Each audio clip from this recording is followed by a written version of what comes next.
अध्याय 4। जब उस सारी जाति के लोग यरदन के पार उतर चुके, तब यहोवा ने यहोशू से कहा,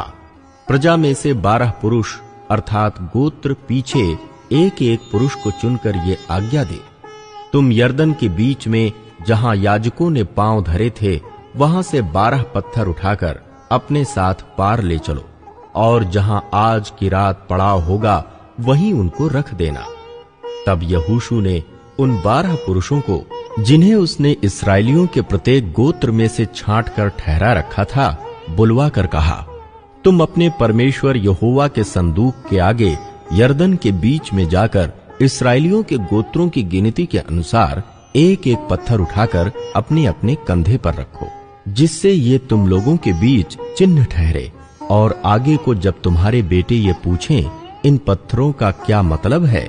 तब तुम उन्हें ये उत्तर दो कि यरदन का जल यहोवा की वाचा के संदूक के सामने से 2 भाग हो गया था, क्योंकि जब वो यरदन पार आ रहा था तब यरदन का जल 2 भाग हो गया। अतः वे पत्थर इस्राएल को सदा के लिए स्मरण दिलाने वाले ठहरेंगे। यहोशू की इस आज्ञा के अनुसार इस्राएलियों ने किया, जैसा यहोवा ने यहोशू से कहा था, वैसा ही उन्होंने इस्राएली गोत्रों की गिनती के अनुसार 12 पत्थर यरदन के बीच में से उठा लिए और उनको अपने साथ ले जाकर पड़ाव में रख दिया। और यरदन के बीच जहां याजक वाचा के संदूक को उठाए हुए अपने पांव धरे थे, वहां यहोशू ने 12 पत्थर खड़े कराए। वे आज तक वहीं पाए जाते हैं। और याजक संदूक उठाए हुए उस समय तक यरदन के बीच खड़े रहे, जब तक वे सब बातें पूरी न हो चुकी, जिन्हें यहोवा ने यहोशू को लोगों से कहने की आज्ञा दी थी।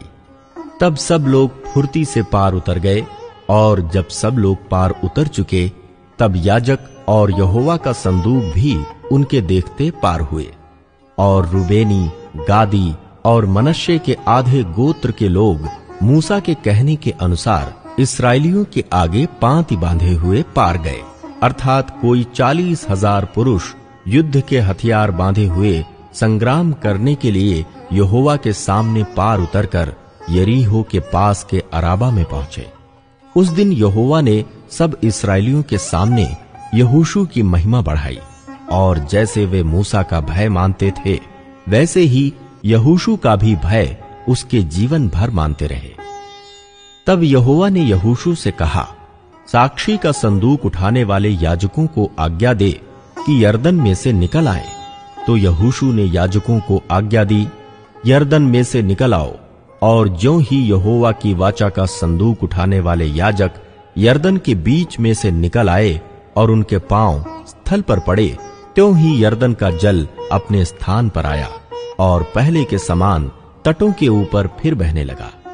पहले महीने के 10वें दिन को प्रजा के लोगों ने यरदन में से निकलकर यरीहो की पूर्वी सीमा पर गिलगाल में अपने डेरे डाले। और जो 12 पत्थर यरदन में से निकाले गए थे, उनको यहोशू ने गिलगाल में खड़े किए। तब उसने इस्राएलियों से कहा, आगे को जब तुम्हारे बाल बच्चे अपने अपने पिता से ये पूछें, इन पत्थरों का क्या मतलब है, तब तुम ये कहकर उनको बताना, इस्राएली यरदन के पार स्थल ही स्थल चले आए थे,